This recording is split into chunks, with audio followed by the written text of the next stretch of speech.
So, hello everybody. Welcome to our Women at Advertising Fireside Chat today. I'm very proud to introduce you to Bianca Best, author and Global Managing Director and Strategic Partnerships at Mediacom. Welcome.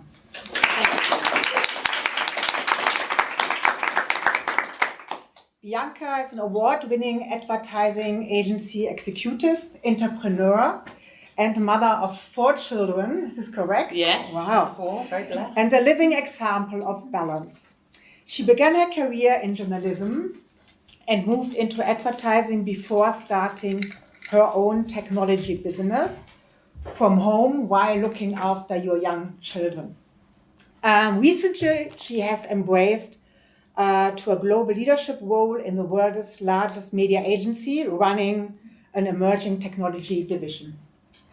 Bianca empowers women to flourish at their best selves by hosting well-being events both privately and for larger organizations.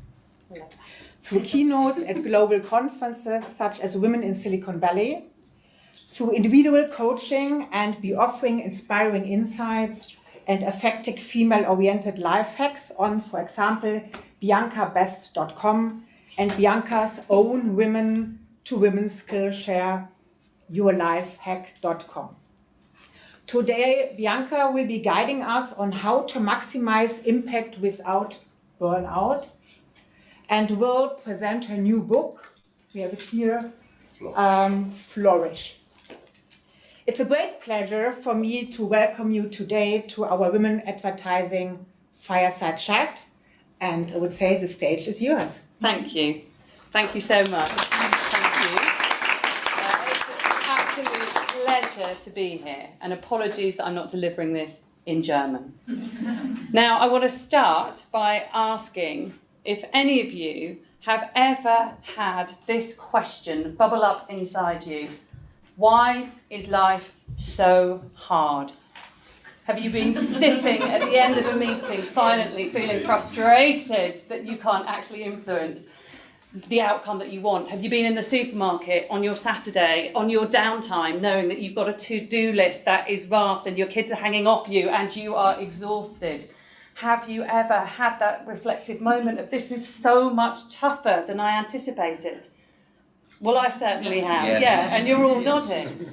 Then I want to ask another question. Have any of you fallen asleep, collapsed into bed at the end of the day, exhausted, glad that you're finally on your soft pillow and duvet, snuggling into bed, you pass out, and then wake up a few hours later with a crazed brain loop that goes through your to-do list, your task list, and you go through the emails you need to send, the things that you need to clear off that list, and you're stuck in a loop of insomnia. And then eventually you drift off, only for the alarm to go off and the day begins. And you've actually got to face everything and you're tired. More nodding? Yes? Yeah. And then finally, have any of you woken up, thought about what you're going to do today, and then thought, actually, what is the point? Where is the meaning in what I am driving myself to deliver? Yes. Yes! So me too. And I've suffered through all of those agonising questions and moments in my life where I've felt lost and floundering and in a desperate cycle of trying to achieve and trying to deliver against an ideology of success that actually I realised wasn't even mine. And so about 5 years ago, I stepped into a place where I said, no more. I'm taking decisive, intentional control and I am going to maximise my impact without harming myself and without burning out. And so this is what I'm going to spend today talking to you about. And I really am delighted to be here, and I can't express how much of a treat it is to be here talking about well-being, not digital marketing, but shush, don't tell anyone else. So thank you. I want to start by talking about the fact that right now, today things change, and there's 2 meanings behind this as a title for this slide, because we know right now that there are extrinsic factors that are meaning change is our new status quo. We know that. We're all dealing with this age of acceleration, the age of information. everything is changing continuously. We never really know what tomorrow holds. Here at Amazon, it's always day one. So, I get that. And so we have to learn how we can build resilience for this continual wave of change that buffets us every day, because there is no steady status quo. But internally, I want today to mark a moment where things change. Because actually, if you want to stop being buffeted by the whirlwind of modern life, then it's up to you to step into a place of decisive, conscious control. Because ultimately, you've got the ability to seize your power and to understand that life is about choices and consequences. And so that's what I want us to really work on and try and indulge across the next hour as this really being a moment for you. This could be a transformational moment where I arm you with tools and techniques that have worked for me, and you can cherry pick the ones that might work for you. So switch off your phones, really disconnect from work, and just gift yourself the privilege of an hour of self-nourishing, of self-awareness, and try and use the next hour as a moment for growth, because it's up to you to choose to do that. So please turn your phones off right now. So what I'm going to cover in the next hour is, we'll start by taking a look at the having it all myth. I call it a myth because certainly for women, we've been chasing this beautiful dream of having it all. And I'm going to just ask whether we do feel we have it all, or if it's a myth. Then I'm going to tell you a bit about my story, my journey, how I got here and why I'm here talking to you. And then I'm going to walk you through what I have designed as my remedy. And these are the 6 steps, my Energyscape methodology, that have enabled me to break my cycles of burnout, to stop cracking under the strain of life, and yet to be more productive than ever, more energized than ever, and happier than ever. And when I took time out about 5 years ago to really reflect on how I could halt the cycle, these were the 6 areas I realised that I needed to really address. And this is what we're going to focus on today. We're going to look at energy and understand that what energises me might not necessarily energise you, and that we are all bio-individuals, and we have to honour and respect that. We need to respect that any change has to start from within. So self-awareness is absolutely key. It's not selfish. It's right and good to be self-aware. And then we're going to look at cleansing and potentially what you need to shed from your life. What is draining you and your precious vital energy in a way that actually isn't getting you to where you want to go. And then we're going to look at action and how you can create goals that are very clear and deep and personal to you, and then how you can build plans and habits that get you to achieve those goals. And then play, we'll talk a little bit about frivolity, and then enrichment. How can you add a little cherry on the cake of your life? And then I want to see how you're feeling, and if at the end of that you feel that there are some of the tools that I've shared with you that you can take to then go forth into your lives and really build on, so that you can step into a place where you have maximum impact, you have more time, you have more energy, and you have more joy. Because that's what I want, and that's what I really care about, and I know you all care about that too. So, are we in a progressive era? I mean, I just like, from the room, do any of you feel that right now you have it all and life is totally in balance? Yeah, for anyone on live stream, no, there's not one single hand up in the room. And that is not uncommon, and that is what I would expect and anticipate to see. Statistically, as we look across Europe, and actually I'd like you to look around this room, 1 in 6 of you this year will suffer a mental disorder, whether it's depression or anxiety or drug addiction or alcohol addiction. It is so prevalent that looking across our Western civilization, your neighbours will be suffering this. It's impacting us personally, it's impacting us professionally, it's impacting our corporations. It's a real, real problem. The age of first-time mothers is increasing every year, which indicates that we're putting off having families until later and later.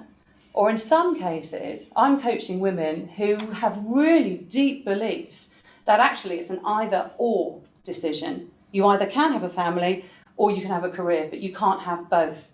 And that's really frightening, that is a true actuality. Is there anyone in this room who's actually ever felt that it's an either-or decision?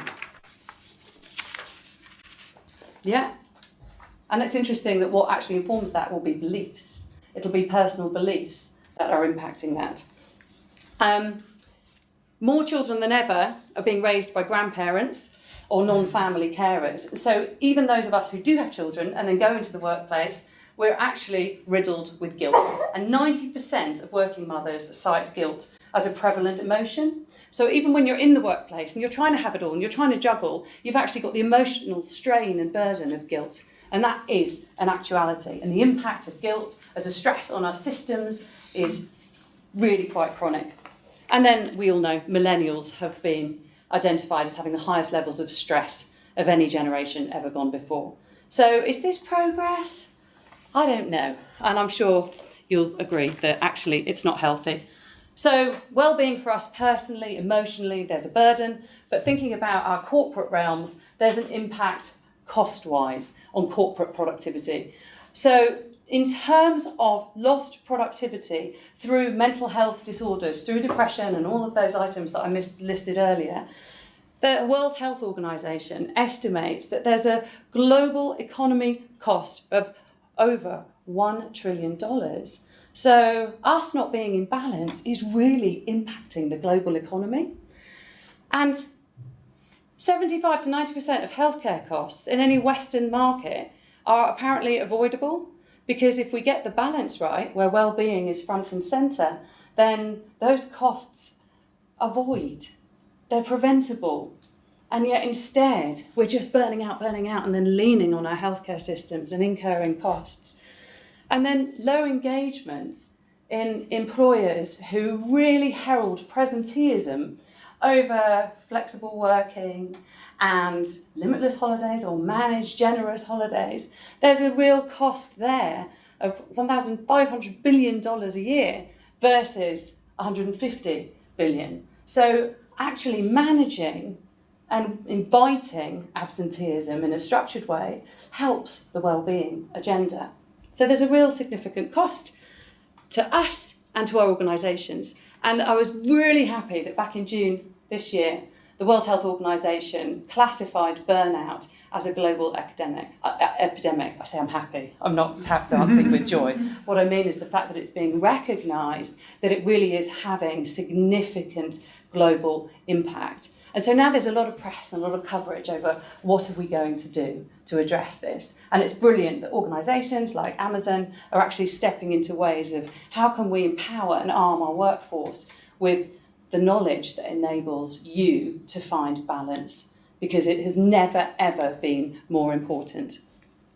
So I just want to introduce myself, because I'm not standing here as a neuroscientist or an immunologist or a psychiatrist, anything like that. I'm just standing here as somebody who has been working for 20 years. I have 4 children. I have run a tech business. I have worked in corporate realms. And I have been in a perpetual cycle of ultra productivity and then crash and burn to a point of total, utter immune collapse. And then pick back up, on I go, and crash and burn. So that's why I'm standing here before you. So I'm going to do a very quick chronology of my work experience and my personal experience. And I'll start by telling you about when I was a little girl. I was about 8 years old. My granddad gave me a little postcard that has a lovely little saying on it that I have taken to heart and still really honour today. And on the postcard, it said, "Do not look back and grieve over the past, for it is gone. And do not be troubled about the future, for it is yet to come. Live in the present and make each moment so beautiful that it will be worth remembering." And thankfully, little 8-year-old me read that and I thought, oh, that's lovely. I'm really going to try and honour that. And so I have always pursued passions as my mainstay. So for me, work was always about just exploring what I was interested in. I loved creative writing. Oh, I'm going to go and be a journalist. I was quite interested by the creativity of advertising. Oh, I'm going to go and do that. So I actually talk about my CV as being a chronology of passions explored. And it's something now with 4 kids, 2 of them about to enter the workforce, I try and inspire them to say, follow your passions. Because when work is a passion, it's certainly not a chore. And there is no segregation between work and life because it's all play, it's all great fun. And so if you can connect in a way where work is satisfying, then you're so much more likely to flourish. So I started off in advertising and then started a business called the Bespoke Gift Company back in 2004, which was when consumer confidence in online shopping was just beginning and the technology was enabling the development of more and more open source tech, and I was able to get cheap developer resource. And so I decided to build a platform that connected retailers with manufacturers and consumers. So it was a lovely little triangle, and which sounds today, like, really? Well, that was pioneering, but it was then, I promise. And so I just set this up as a fun little thing to do while I was at home with 2 little kids. By the end of the first year, I had signed every UK gift retailer from WH Smith to Mothercare to Prezzybox to Buy a Gift. It just grew and grew and grew because the appetite was there. It was just right time, right place, and it was incredibly exciting. And so I stepped into a place of becoming really, really passionately addicted to my work. There is nothing more motivating than knowing that actually you're going to be making your own money and you're pursuing a dream that's getting bigger and bigger and bigger. And so in that pursuit, self just went to the bottom of the pile. So I was all about my kids and my business, my kids and my business. And it was so invigorating, it was so exciting, but it was dangerous. It was dangerous because I wouldn't have childcare. Because I had a value system that was like, well, kids are so important. But I also had a value system that went, but work and running your own business and being an entrepreneur is really important. But I didn't actually work out any way of harmonising. So I was trying to do it all. I was trying to have it all. And to the outside world, you would have looked at me and gone, wow, flourishing business, lovely home, gorgeous kids. She's got it all. But believe me, 10 years into that cycle of maintaining productivity and trying to do it all, well, not even 10 years, it was sooner than that, I was at a point where I hit total, utter immune collapse. My hair had fallen out. I was a skinny, tiny person. I had tonsillitis, conjunctivitis, every itis. I hit total, utter rock bottom. And I went to the doctor and he said, you're stressed. And I was like, I'm not stressed. I'm living the dream. I've got my kids, I've got my business. And he said, you have to stop. You have to stop. And I was going, but I do what I love, I do what I love. And he said, you have to stop because you are actually hitting total, utter immune collapse. And you're going to be no good to anybody unless you stop. And so that was a real moment for me to go, oh, maybe this isn't healthy. And so I did stop and I slowed everything down for a moment, but I didn't slow it down permanently. And so then I was back in a cycle of suddenly found out I was pregnant with twins, so suddenly I had 4 children under 7 and a business to run. I was like, bring it on, I love a challenge, on we go. And on and on and on and on and on. And then decided to step into corporate realm, sold my business, doing more and more and more. Went to Dentsu Aegis and I was excited, a big global role in a corporate. I'd never done that before, suddenly in a network, and it was just so exciting. But of course, the culture there was really long days and hard targets, and I was just burning myself out and down. And I suddenly realised, actually, I'm not serving anybody in this constant cycle of burnout. And so I got ill, I was off work for 2 weeks, and when you're in a corporate and you're ill with a cold, but my colds were like 2 weeks in bed, where I just couldn't move, it's actually not fair on your employer. And whilst they were tolerant, actually I realised I've really got to do something to just break this cycle. And that's when I stepped into the place of really trying to understand what I needed to do to create self-care, self-awareness, and build a way of living and maximising my impact in life in a way that wouldn't hurt me anymore. And that's what I'm going to take you through today. So then I've just gone on this journey of being interested in coaching, nurturing other people, certifying as a coach, and now I train my programme for lovely corporates like you. And I'm very energised by it. And I'm ultra blessed to be in WPP, working for MediaCom, in an organisation where they support this. So I'm allowed to do both, which is a real gift, but I think it's the modern way. And we need to make sure that more and more of us can bring our whole selves to work, which is something that only you can actually impact and influence. So this is my story, and my book is just a childhood dream come true. My book launched at Cannes with the support of MediaCom recently, and since I was a little girl, I've dreamt of being a published author. So for this to have manifested is just something that's just a dream come true.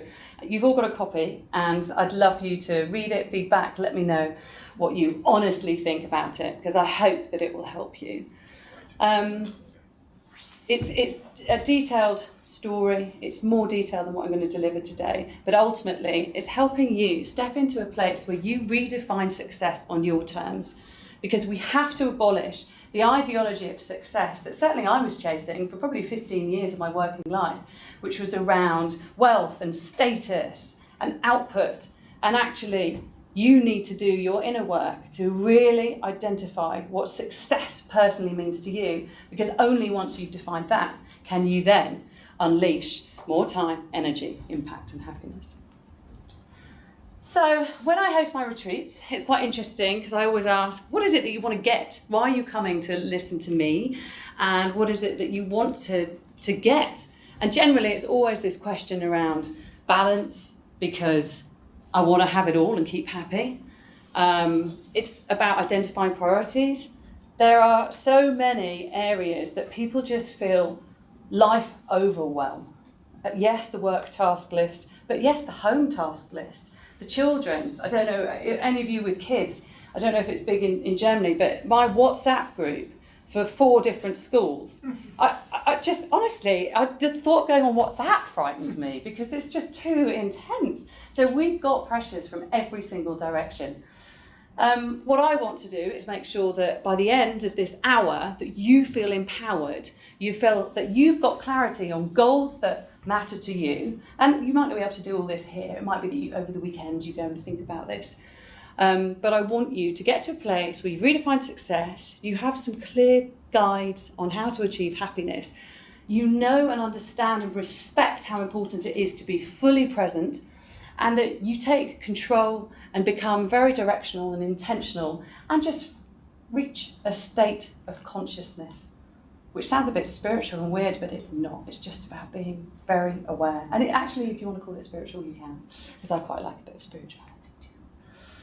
So we're going to start with energy. Now, ultimately, your energy is what impacts your productivity.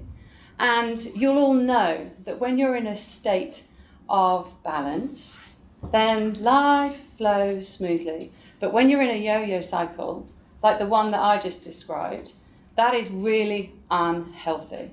I met a woman yesterday in my MediaCom office who said, I get so excited by certain projects that I'll work 20 hours straight. And like, she wanted to impress me and like, this is a good thing. And I can really empathise with that because my God, I've operated like that in the past too.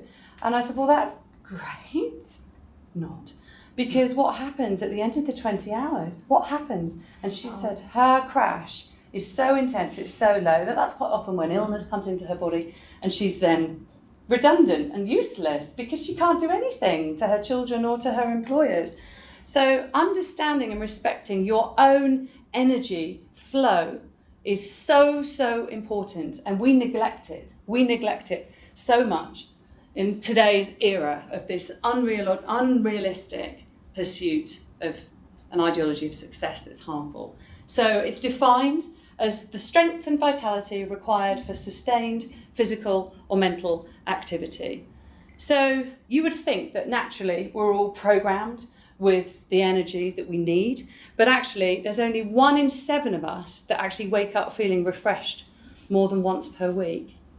And as I look around this room, you know, how many of you, raise your hands, how many of you woke up this morning and felt energised and zingy and hopped out of bed? 2.5. 2.5. You only sort of slid out. And that's sad, isn't it?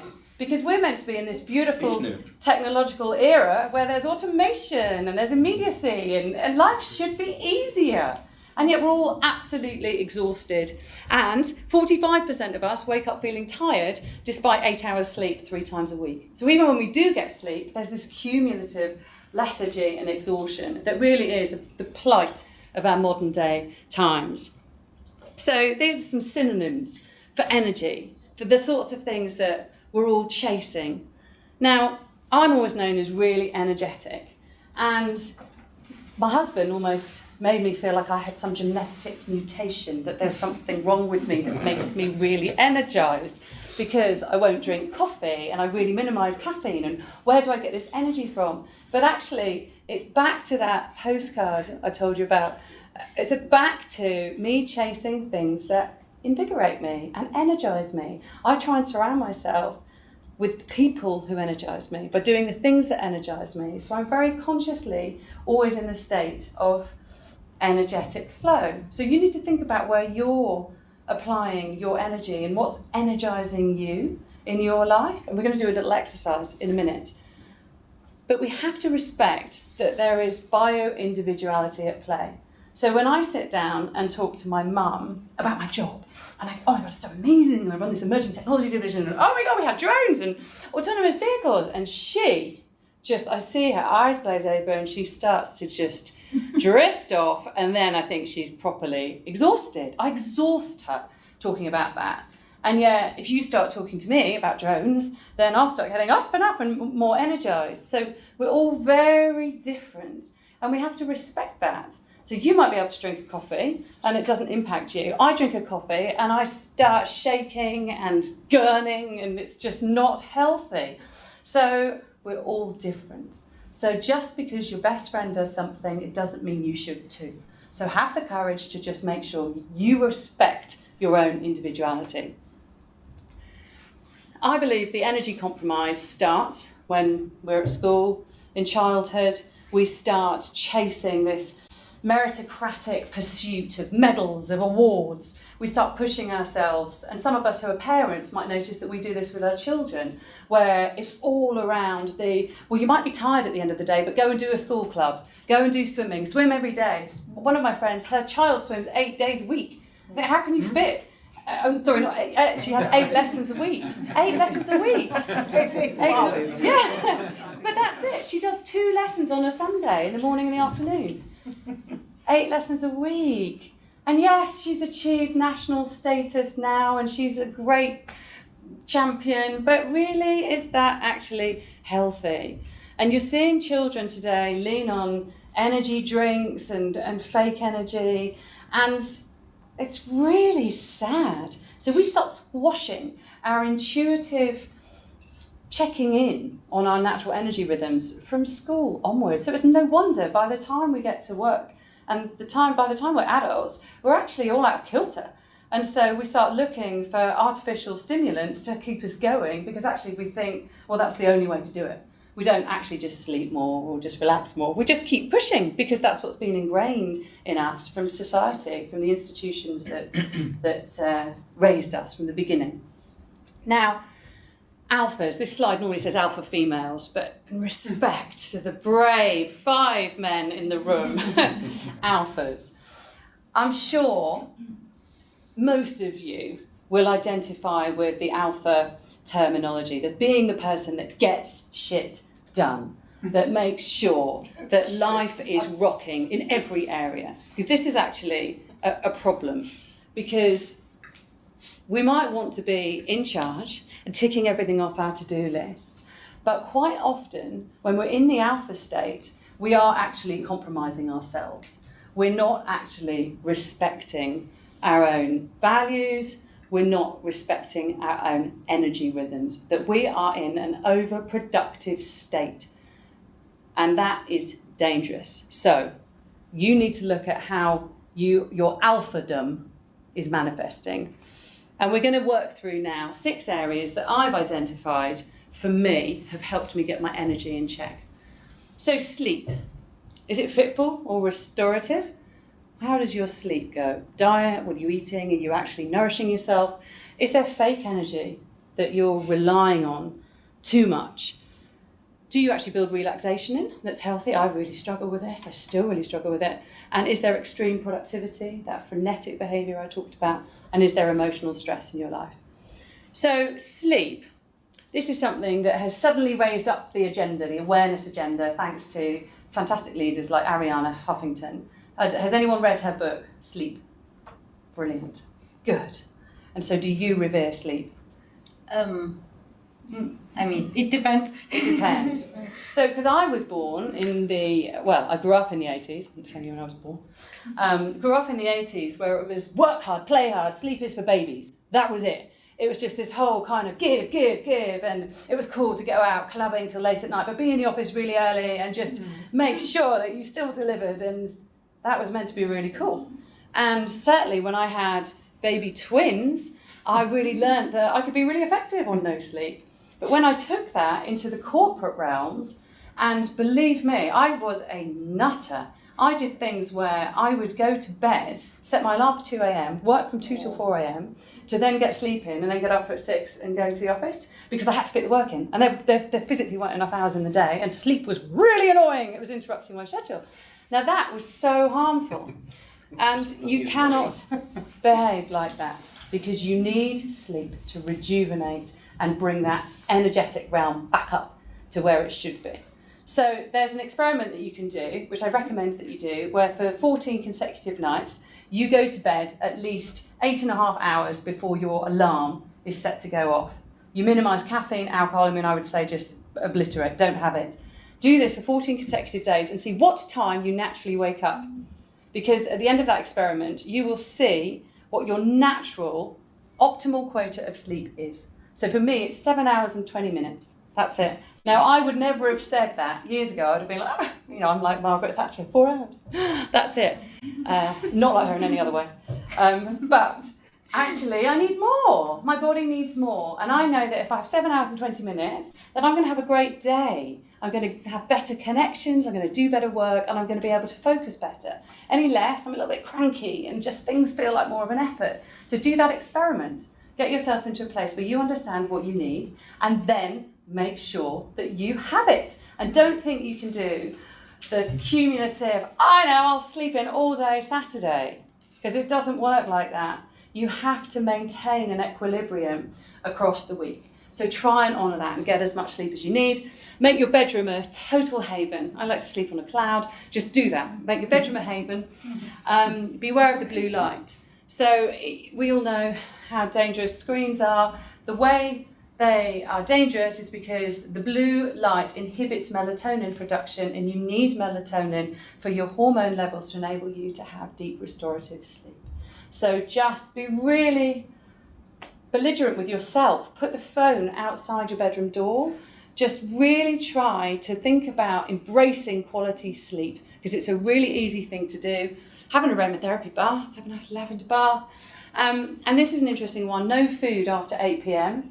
So if you think about the gut and brain reaction, food is a stimulus. So if you're eating late at night, which so often we do because we get home from work late, and then we try and have a family meal, but actually what you're doing is you're waking up your digestive system, and then it's stimulating your brain, and it's going to be much harder for you to go to sleep. So I try and just revere food as fuel. So I want energy. I've just had a huge breakfast with Chris, and that was great, thank you very much. So I make sure that I'm eating across the day, and then in the evening it's just diminishing, because I don't need energy before I'm going to go to sleep. In fact, quite the opposite, I want to relax.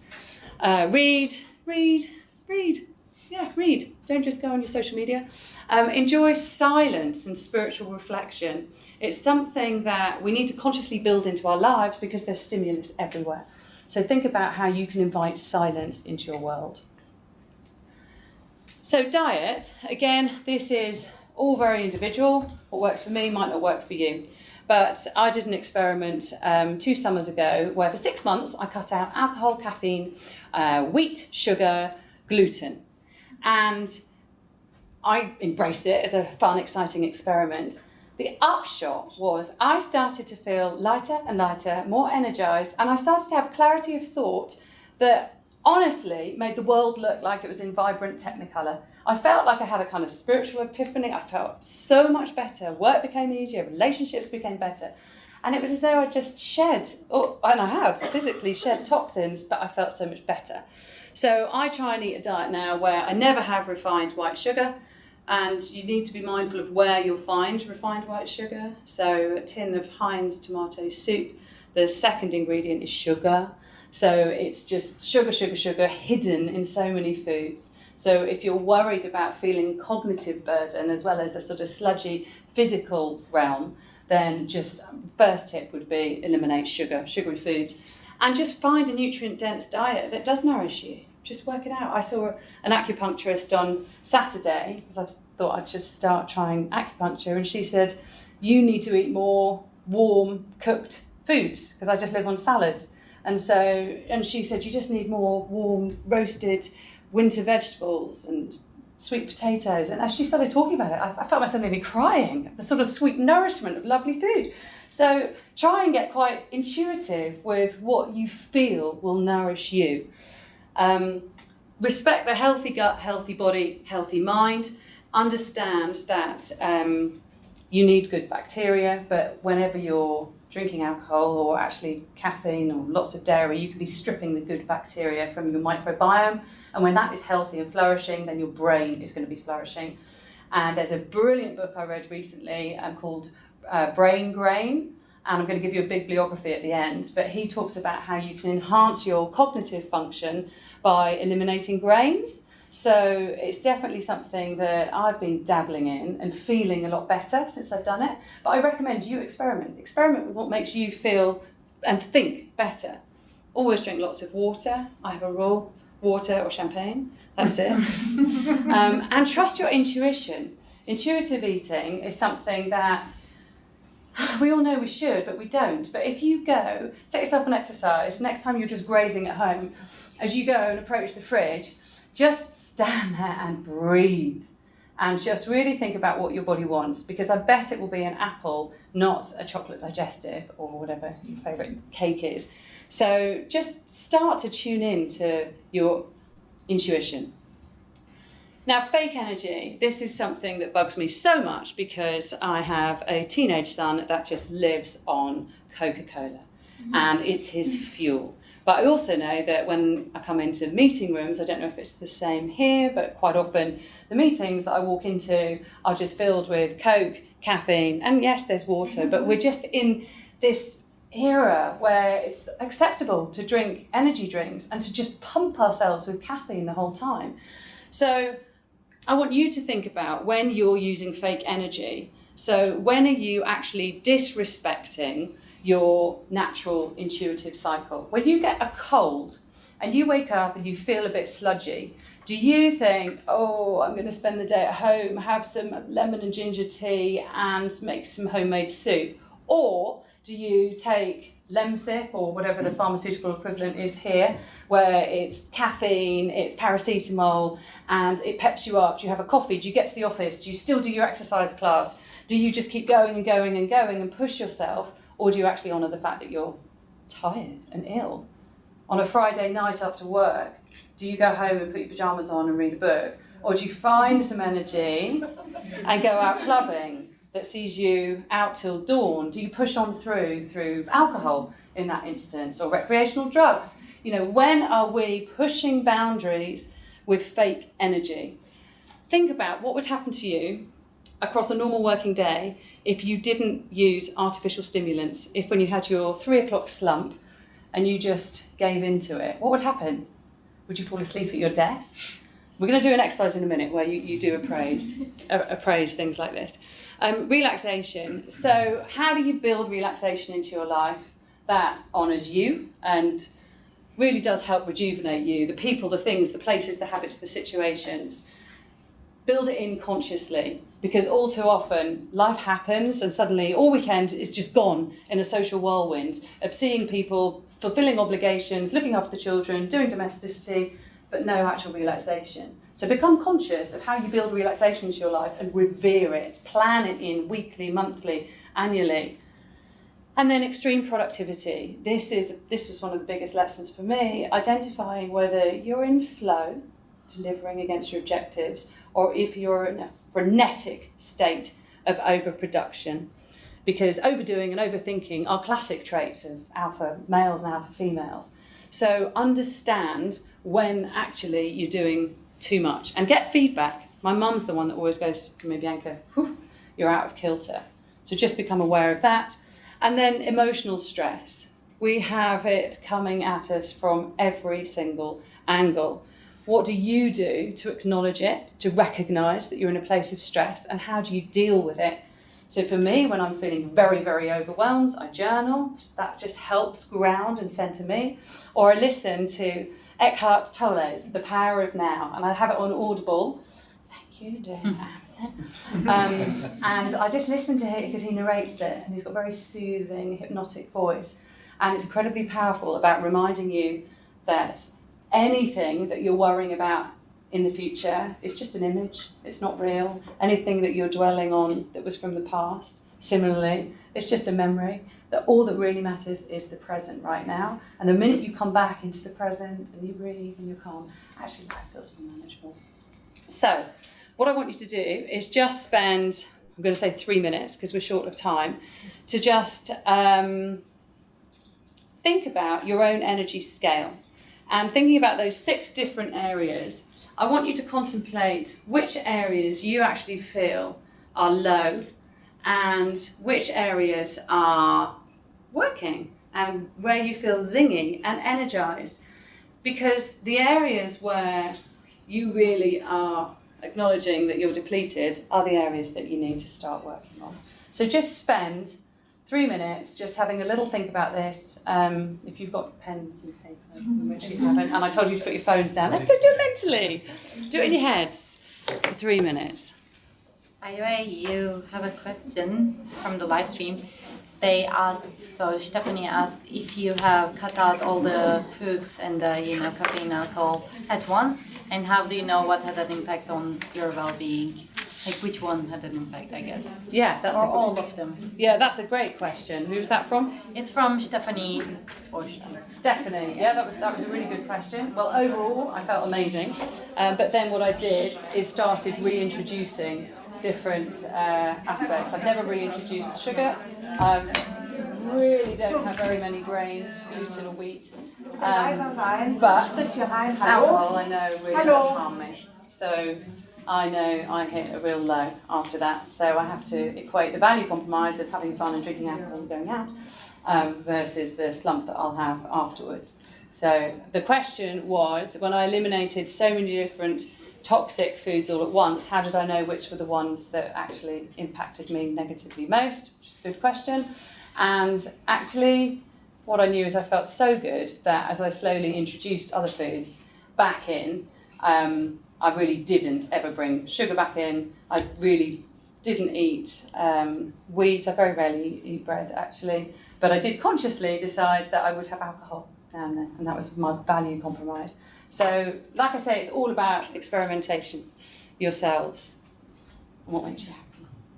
There was also another question that's on the training you did on, you mentioned to nurture and educate people. Like, did you do it on an external certification or did you get it inside a company? Yeah, I did external certification, so the Neuro-Linguistic Practitioner Society. So I'm an accredited NLP coach, a hypnotherapist, a timeline therapist, and at the Coaches Training Institute in London, I certified there. So, and that was all fun. I didn't feel like painful study, not like doing physics at school. That was good. Okay, so I'm sure now you should have some ideas of areas of energy that you need to address. So now, building on that really, I want to talk about self-awareness, and we're going to look at beliefs and value systems and just the core point that change starts from within. So don't ever expect life to suddenly change around you unless you've actually done some inner work. That is what's really key. So I define self-awareness as the consciousness of one's own values and belief systems and, oh, that's a tantalising, can't even remember, I can't see it. But the consciousness of one's own values and belief systems and how this impacts your behaviours. That's what it is. So self-awareness is not selfish, and I've journaled every day since I was 8. And my family know that every single night I have to come in, shut myself away, I need solitude and I need to do my self-reflection. And for ages, I felt a little bit naughty and actually this was really selfish. And it wasn't until I realised that what I was doing is reflecting on the day that I just had, thinking about how I can make the next day better. And actually what I was doing was grounding myself, building up my resilience, building my armoury to go into the world and flourish. And actually it's not selfish. So I don't want you to ever feel that taking time out for yourself and for self-reflection is selfish. It's absolutely not. And you have the right to say, oh, I just need 5 minutes to myself to go and rejuvenate. That's okay. It's not selfish. So the benefits of self-awareness are that actually you can get to that place where you have it all without cracking, because you've defined what success means to you, what that having it all actually means to you individually. It is a major mechanic of self-control. So if you want to stop being buffeted by this whirlwind and swept downstream, you have to be deeply self-aware. You need to act consciously rather than react passively.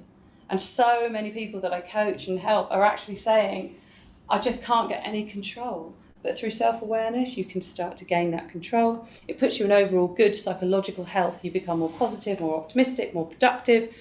And you have a more positive outlook on life, and it gives you a greater depth of life experience. But also, interestingly, the more you devote time to self-love and nourishing yourself through self-awareness, the more compassionate you are to others. So it has a beautiful cyclical positive impact. But we don't do it. We don't do it innately. We're all too busy. Life's just too busy, and we're assaulted by everything. So we say, oh, we haven't got any time, or we're not very present. And we're just in autopilot. We're just going through the to-do list. And that is such a problem when you feel yourself just saying, yes, yes, do. You're not being self-aware.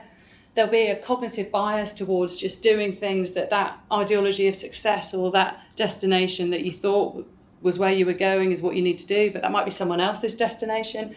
There might be a lack of seeking feedback. You might actually not even be aware of where you're creating errors in your own life, and the perception of self-awareness being selfish. So what I'd like you to do is really become conscious that self-awareness is a good thing, and think about how you can cultivate it in your worlds. You need to create some space. So just plan it in. When and how are you going to have it? Are you going to have lunch on your own today? Just to have a 10-minute break to just re-energize, rejuvenate, get into your own head. Practice mindfulness. It's wonderful that this is so popular now. I did a retreat at Snapchat last week, and everyone's got the Headspace app. Everyone's got it.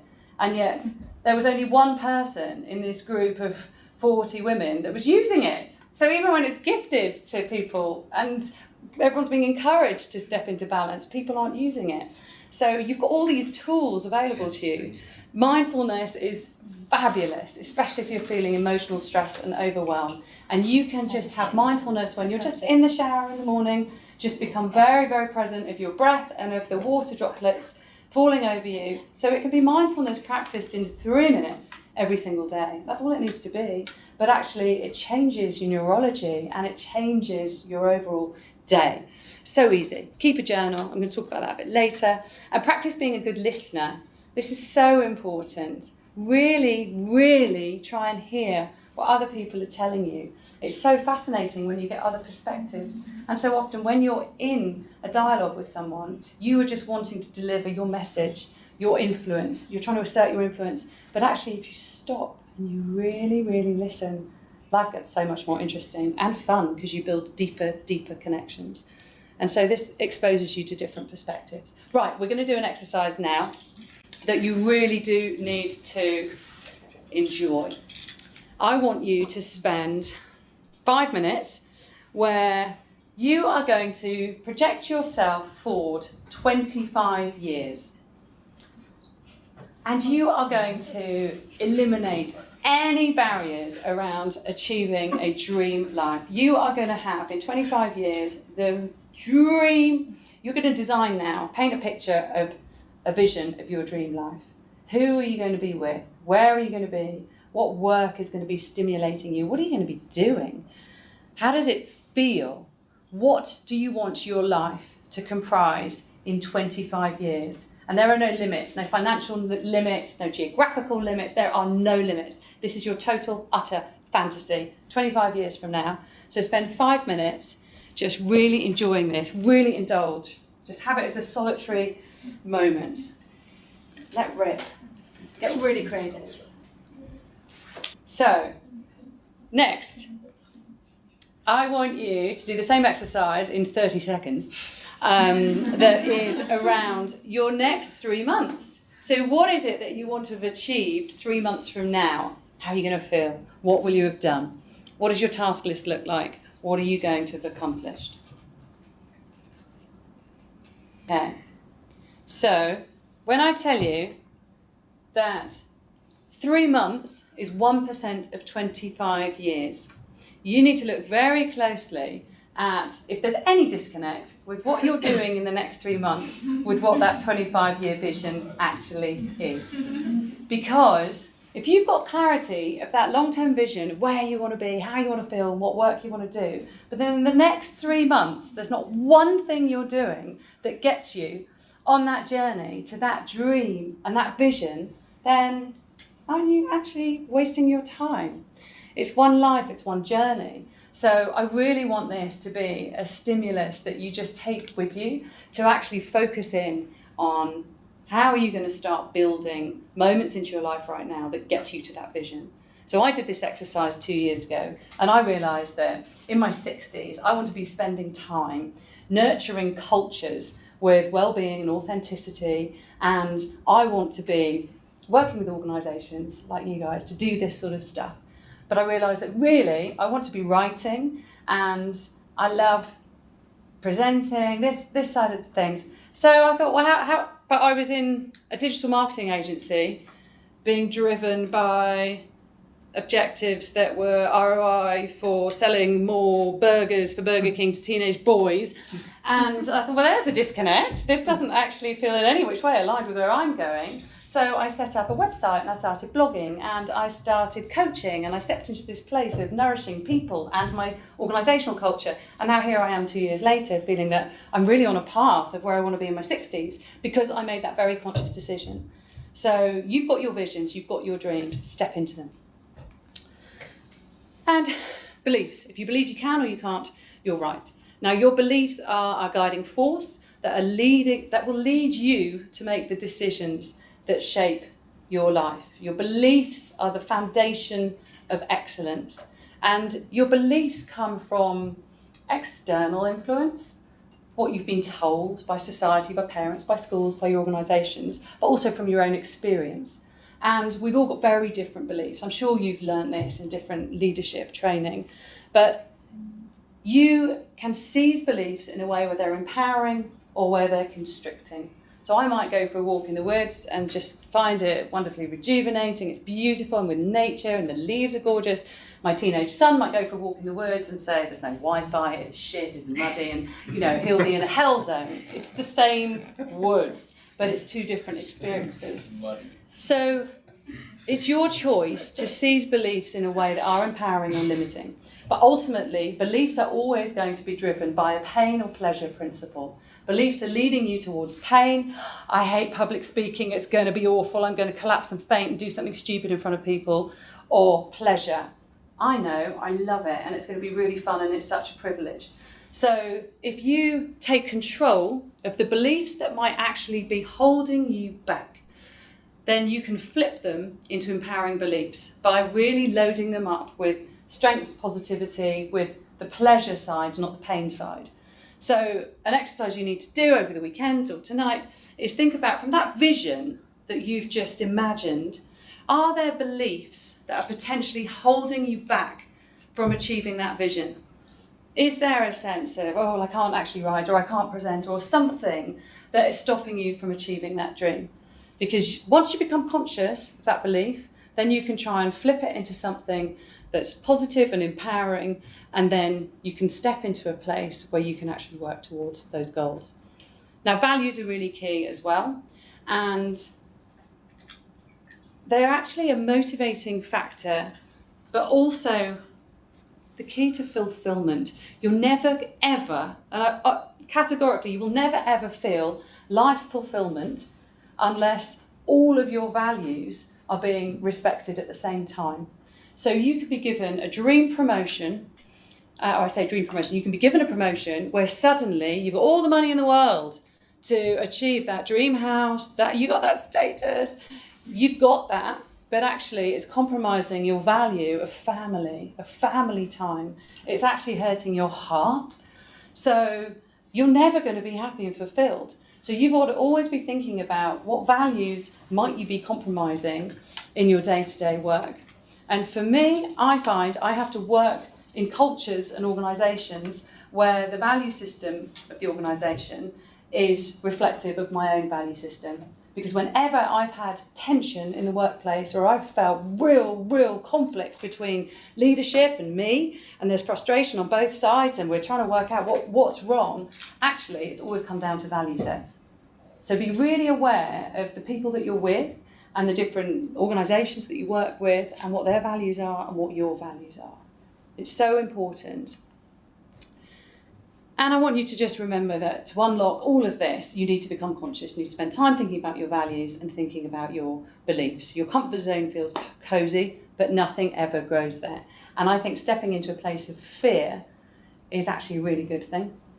And I've really come to see moments that really scare me as a good thing. I've totally reframed it, because when I'm really scared about something that I've got to do, it means it really matters to me, which means it's something that I want to really own and grow into. And so now I get excited by fear.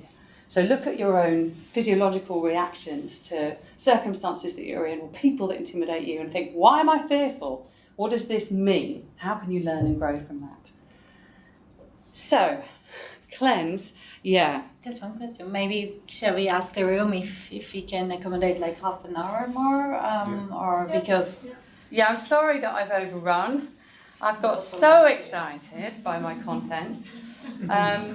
Yeah, would you like to stay on? Because I probably can do it in about 20 minutes. Okay. The CAP. If anyone has meetings. Yes. Yeah? All right. I'll tell the live stream guys. Thank you. And thank you to those of you that... Okay, so I'm going to keep going. So, cleansing.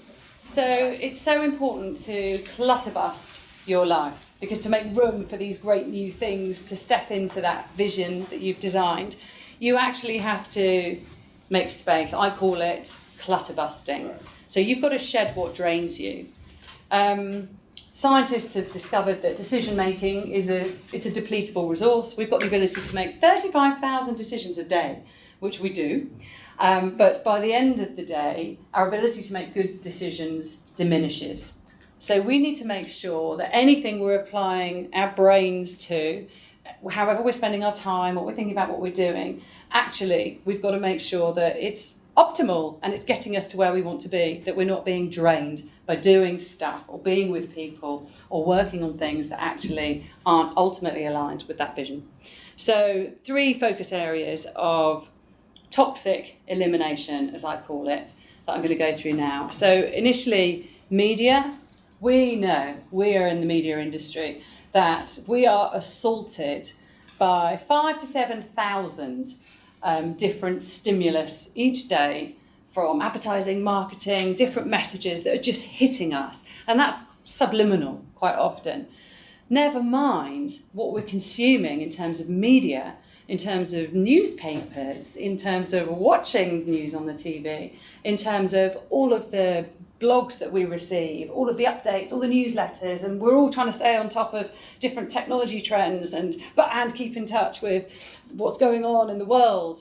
And it's an absolute overwhelming myriad of information everywhere.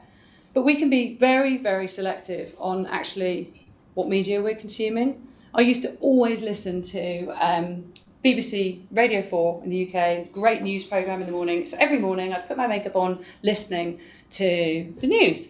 And actually I realised that by the time I'd finished putting my face on, I was in a state of stress, exhaustion, upset, and the news was just full of political bickering and tragedies that I couldn't influence. And I just thought, actually, I'm starting my day overwhelmed and stressed. I'm not going to do it anymore. So I consciously decided to stop consuming the news. And nothing's changed. Nothing's changed. I've just got more time. Now I listen to my audiobooks when I'm putting my makeup on, or music. And actually, you still get the news headlines when you're walking out and about. You see it, you pick it up. So how much time do you spend consuming media? that isn't necessarily useful. Be selective. Be selective. Turn off your notifications. That's a really easy thing you can do. And keep the first hour of every day assault free. So the top businesses in the world, the top 100 CEOs, say they revere that first hour of the day, every day, because apparently our cognitive function, that first hour after waking, is when we're in our peak, which seems weird because sometimes you'll be like, oh, but I'm groggy and I'm asleep, but that's probably if you've had fake energy the day before if you were sleepy. But actually, it's your peak thinking time. So do you want to wake up, look at your phone and be assaulted with emails, other people's demands, news headlines, and stuff that's going to just fill your brain and clog it up?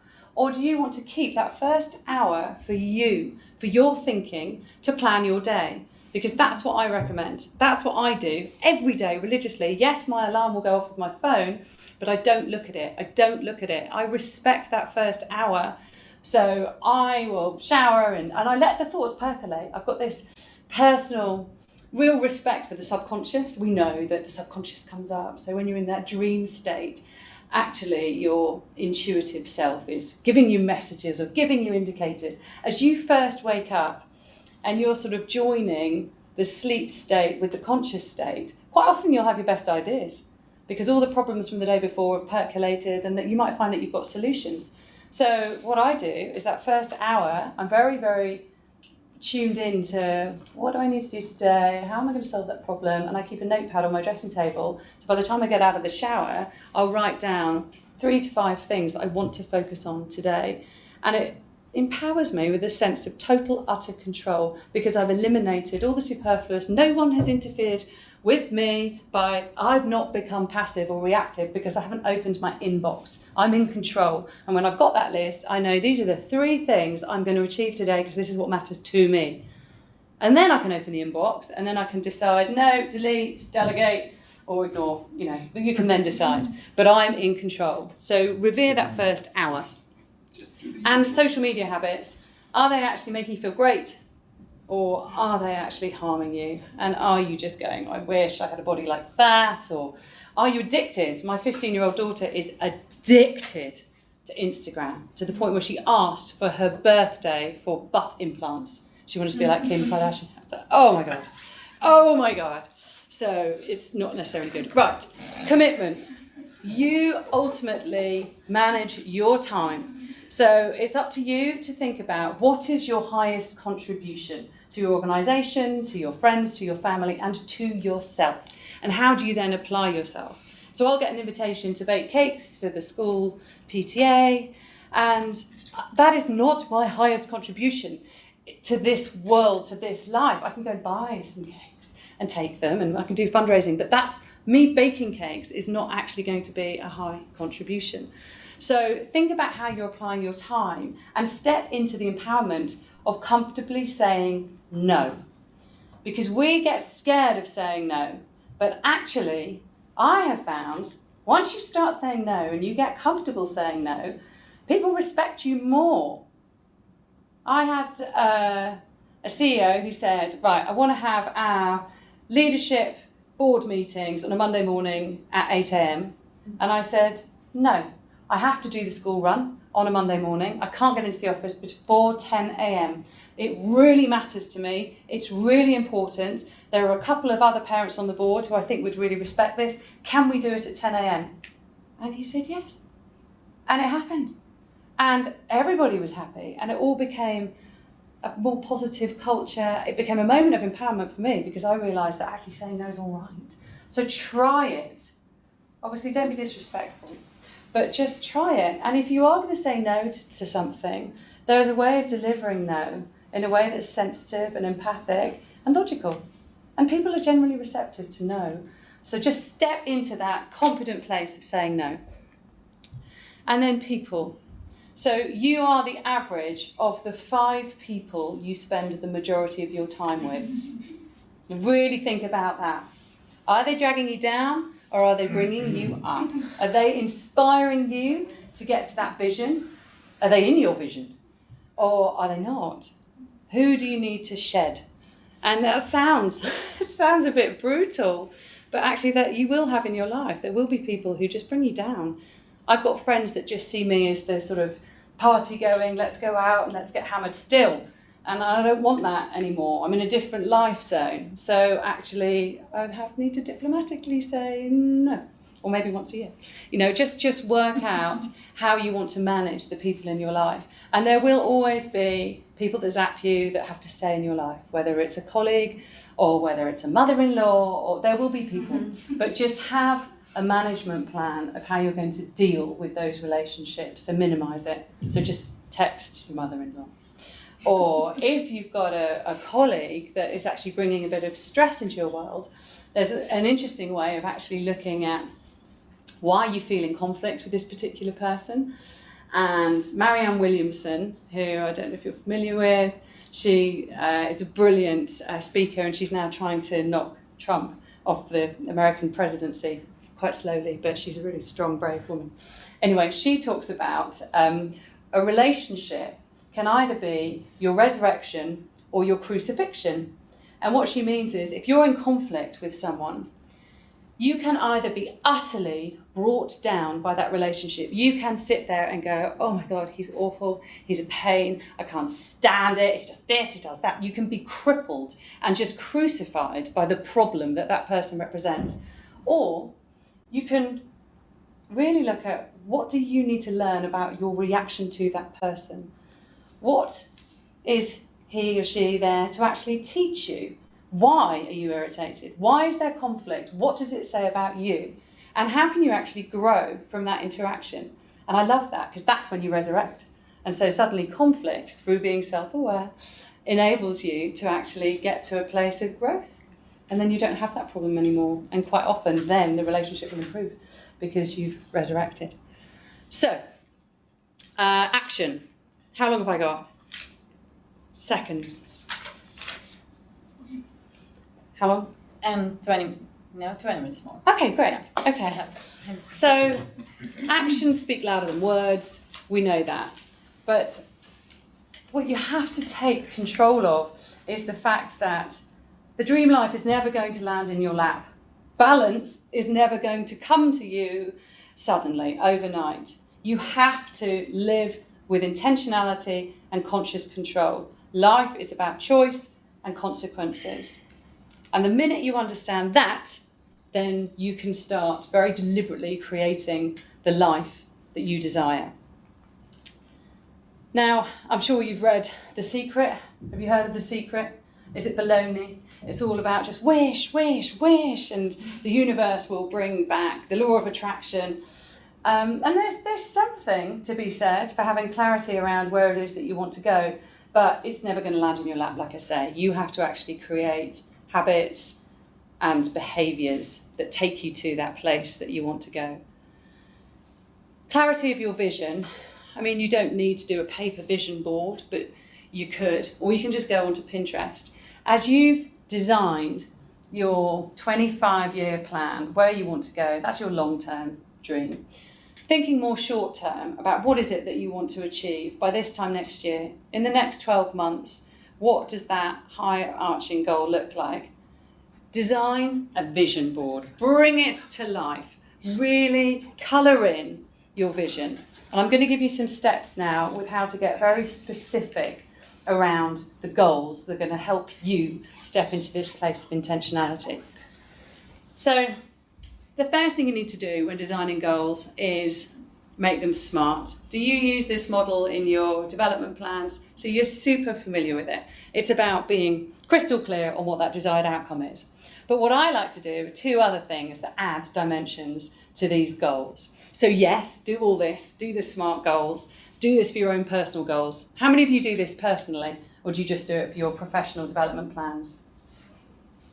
A few? Okay, great, because it's a good model, it works. And it's only once you fill in that detail that actually that goal does feel more tangible. But what I like to do is build the goal a little bit further and add in a layer of emotion. So as you think about that goal and what achieving that goal will feel like, fill in some beautiful, fill in some beautiful adjectives that describe how you're going to feel. So if I've got a goal that is, I want to run a marathon within 6 months, I want to associate an emotion with that goal that isn't just a finishing time and a training program. I want to layer in some emotion that makes it feel that much more motivating, because the minute you put emotions in there, it's a new dimension that suddenly elevates it into something so much more meaningful and exciting and tantalizing. So if I want to do a marathon because I want to feel luminous, vibrant and vital, how much more exciting is that than doing a marathon in under 3 hours? It's a new dimension. So play with that. And then know your why. It's so important. Don't just run a marathon for running a marathon's sake. Understand why that goal exists for you. Why does it matter? Why are you trying to achieve it? Because quite often when we say, here's a goal I need to achieve, it's someone else's goal. And if you've got to deliver against a work objective, you've got to find a way to connect some meaning to it that actually aligns with your own values if you've got to deliver a certain work goal. But if it's a personal goal, really understand what that motivator is deeply, soulfully. So for me, if it's the marathon, why do I want to run a marathon? Why do I want to be fit and healthy? Well, it's because I want to be a better mother, and I know that my brain functions better when I'm fit. That's it. So that's a sudden, deep, tangible why. So suddenly, my goals have expanded from just something that I need to do into something that's very clear. It's got emotional layers baked in, and it's really connected to that soulful why. And I'm sure you've all heard of Simon Sinek's book, Start With Why. Oh, wow. I always assume, never assume. So I shouldn't assume. But Simon Sinek, Start With Why. He's got a fabulous TED Talk that I recommend that you watch, because it's relevant to our media marketing realms, because it's all about how brands connect with consumers, and it's all around brand why. But I like to apply this to us personally, because it is just as powerful. So when you're thinking about stepping into a place of action and achieving your goals, it's so important to very consciously say, I'm going to achieve that goal. Don't just do the vision board. Don't just fill it all in. Who writes New Year's resolutions on the 1st of January and it's like, I'm going to do that? And then that piece of paper just disappears. And then at the end of the year, you find it, oh, shit, I haven't looked at that for 11 months. So quite often that's what happens. But actually, let today be a moment where you don't let goals drift, but you really consciously commit. And you step into a place where you choose your attitude, because choosing your attitude is so key.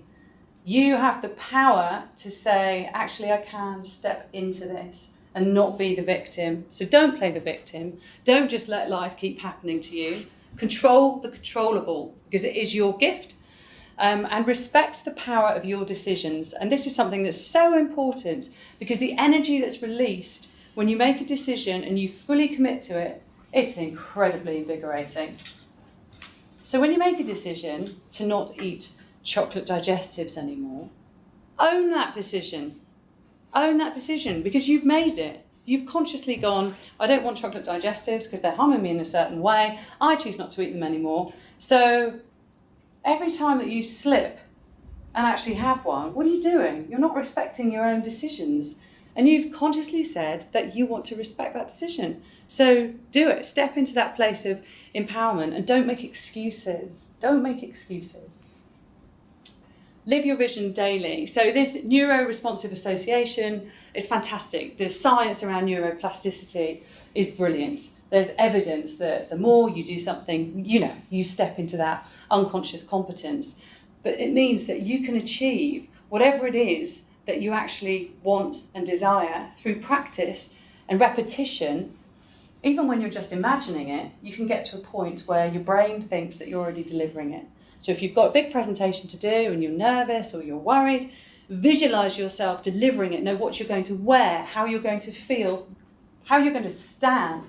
Visualize it again and again and again and again and again and again and again. So by the time that you're on that stage, actually you've already done it. And your brain will give you that physiological response that enables you to deliver it exactly as you imagined it. So make sure that you are living your vision daily. This is another TED Talk that I really recommend that you watch. Shauna Shapiro, The Power of Mindfulness, What You Practice Grows Stronger.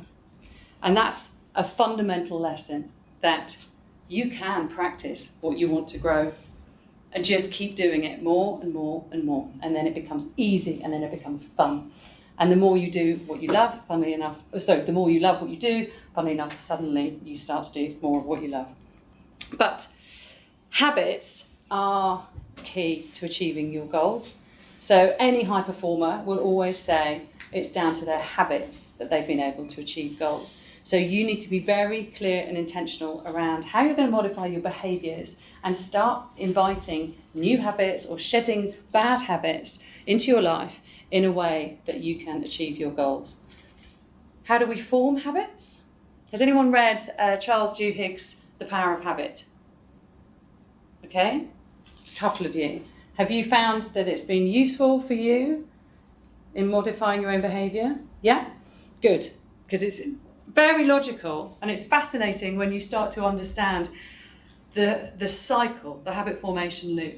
So what happens is there will be a trigger that suddenly stimulates the habit into action. So it might be that it's 3 o'clock and your friend walks past your desk. Every day that's your trigger to go and have a donut and a coffee. So the reminder is your friend arrives at your desk. The routine is then that you go and have your donut and your coffee. And then the reward is, oh, you feel lovely. So that's the cycle. Now, if you want to break the cycle, so if you've identified that coffee donut time as something you don't want anymore, you need to understand what it is that triggers, what's the cue that triggers that behaviour, that moment that then trips into that routine. Understand what the cue is, and then be really cognizant of what the reward is. So the cue is it's a certain time of day, a certain person. The reward is that lovely, yummy feeling. But then you need to replace the routine with something different, but something that's still going to give you that reward. So I'll give you an example. For me, I really wanted to cut my coffee habit that I had a while ago. I noticed that if ever I had had a good meeting, I was in town, and then I'd be walking past the Starbucks, I'd be like, oh, I really deserve a nice frothy latte. Even though I know that coffee doesn't make me feel very good, it messes my sleep, and actually I don't want all the milk, but I've had a good meeting. Oh, I really deserve a latte. So I'd go into Starbucks and find myself on autopilot just ordering lattes and really getting myself in a tears over why I couldn't shake this habit.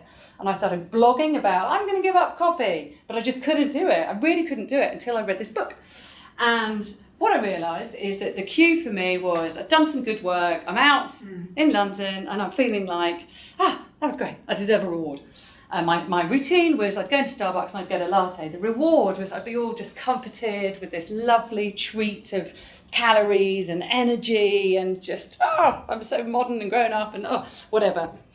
So what I decided to do was replace the Starbucks latte with a phone call to my mum, because I would get the same reward. I'd get this lovely, comforting, warm connection, and I'd come away feeling all satisfied. So the next time I came out of a meeting and I'm walking down Oxford Street and I'd see Starbucks, but I would just pick up my phone and I'd ring my mum. And can you imagine her reaction the first few times I called her in the middle of the day? Oh my God, what's happened? So I had to reassure her, it's all right. It's all right. I'm just not having a coffee. And just by doing that, I very quickly established a whole new routine. And so I'd shed a habit that drained me. I'd actually started a habit that was really good for my relationship with my mum. And so that's a way that you can manage your own habits. So if you've got bad habits that you feel are really harming you, that's what you need to do. And you need to think about the habits that you want to introduce to get towards your goal. And it's around 3 weeks of repeated action is how long it takes to actually form a habit. So be mindful of that and design your own habit plan. Okay, now P is for play. So play and creativity are absolute fundamentals to feeling like you are flourishing in life.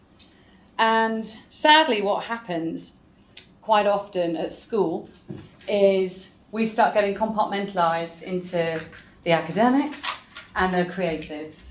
So it tends to be the children that play the instruments or do the paintings, they're the creative ones, and then the scientists are the academic ones. So by the time you get to around 10 years old, you've already labelled yourself. Maybe the school has labelled you as either creative or academic. And so you start to naturally suppress your creative expression. And actually that's wrong, because creativity is innate. So the way we play as children, that free play, the way we express ourselves, watch children at a wedding, dancing, just absolutely having so much fun, just so abandoned and free. Our natural state is to be creative. But as our institutions start labelling us, and we start looking at our careers and where we're going to go, we just adopt this belief system that is, I'm an academic, I'm not creative.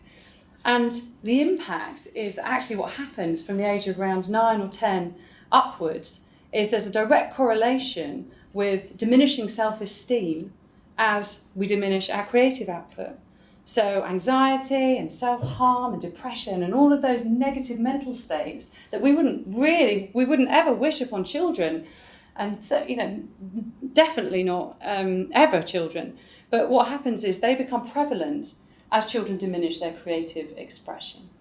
So as adults, that impacts us because we're in careers where perhaps we're using our brains, we're doing academic type work, but we've lost creative expression. We don't know how to be creative anymore.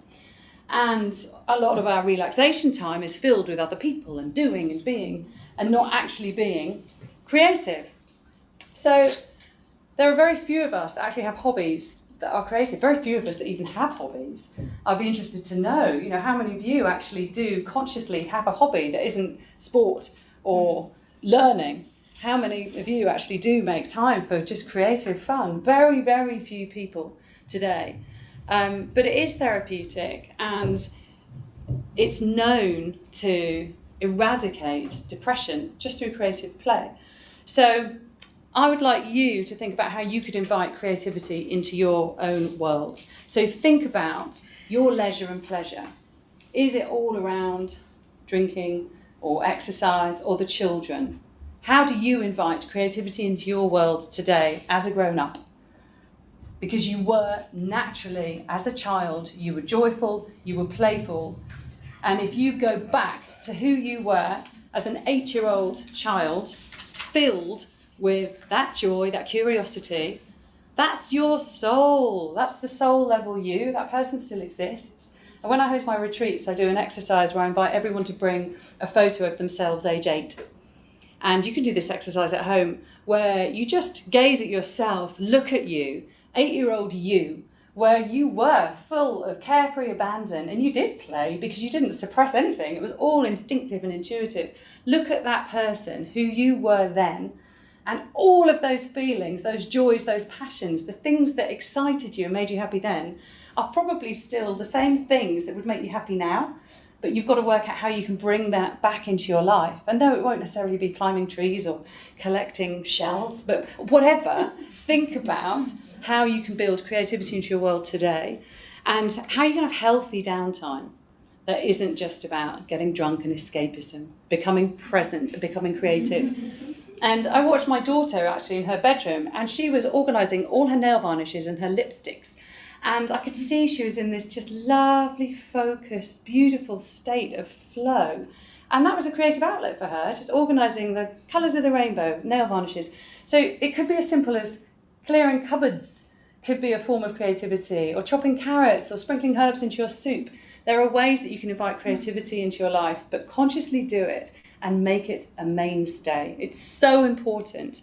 There's been a direct correlation done. They've done studies with rats, where rats are, and they've done this with rats and humans, where you're learning, and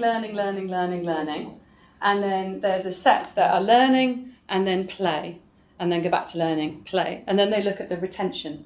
And actually, the knowledge retention of the ones that just work is less than the ones that work and then play, work and then play.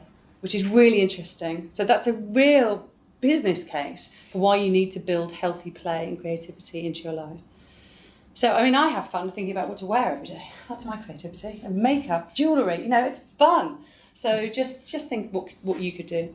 And then finally, my E is just around enrichment. And this is just a list of things that I ask you to just think about as you adopt the tools that I've just run you through, and just sprinkle a little icing on the cake that is your life. So take a break. So like I said, really think about how you can build breaks into your year, but into your days, your weeks, to structure it healthily. Acts of kindness, random acts of kindness. How kind are you? Build that in consciously. Be kinder. Learn. Think about what it is that you want to learn. Don't just be assaulted by the newsletters that you get hit with every day. Really choose and select what do you want that aligns with your goal, where you're going. What do you need to learn that's going to empower you and enhance your life? And listen. Deep empathic listening is going to help you build relationships with people in a way that can just unlock the beauty of life and relationships so wonderfully. There's a wonderful Stephen Covey lesson. He's the one who wrote the 7 Habits of Highly Successful People. And it's the lesson that says, seek first to understand before you can be understood. And that is around deeply, deeply listening. So whether it's negotiating with your client, your colleague, or your children, deeply listen. What are they saying? And then reflect back what you've heard and make sure you've really heard it. Because the minute they feel heard, they're more likely to then be open to influence from you. And you've just got a depth of connection that's new and special. Create your home as a haven. Don't neglect it. Keep it tidy and wonderful and make it restorative. Make it make you feel sparkly. It's one home, one life. So design it to make you feel rejuvenated and try and have your work as your passion. It's so important. Bring your highest contribution into your role. So if you're in a role where, even perhaps if you're slightly disconnected from the overall remit or an aspect of it, think about what your value is. So if I've been in roles where I've been thinking, like I gave you the Burger King example, or I didn't want to be selling any more burgers to teenage boys because I was crying myself to sleep at night because my son was only eating burgers, I realised that my highest contribution, actually, the way I could find meaning and fulfilment in my work was to go into the agency every day, into every meeting, and to energise the people I was working with, to help motivate them, to help nurture them, and to help do the sort of coaching thing. So work became a passionate expression, again, even though I was sort of trapped in a corporate role. Caring for others, whether it's children or parents, just don't begrudge it. Don't begrudge it. Nearly finished. 2 seconds. Okay. Thanks. 2 minutes. 2 minutes. Pretend. 2 minutes. Pretend it's the language. Barry. Yeah. So you don't begrudge the fact that looking after your children is childcare. Get down on their level. Get into their worlds. It's one fraction of time. Enjoy it. Relish it. Build inspiring relationships with the people that lift you up. Journal, and then capture those moments that matter, whether it's photography or whatever you fancy. And to finish, here's a list of inspirational books that I've found have been inspiring and uplifting and helped me grow over the years. And of course my book, I should add to that. But you've already got it because it clipped. Next time. And then I just want to finish by saying, I'm so excited by the fact that we all have the privilege of embracing life in a way where we can flourish. And I hope that I've inspired you with some ideas and ways that you can step into your best chapter yet. And thank you so much for your time today.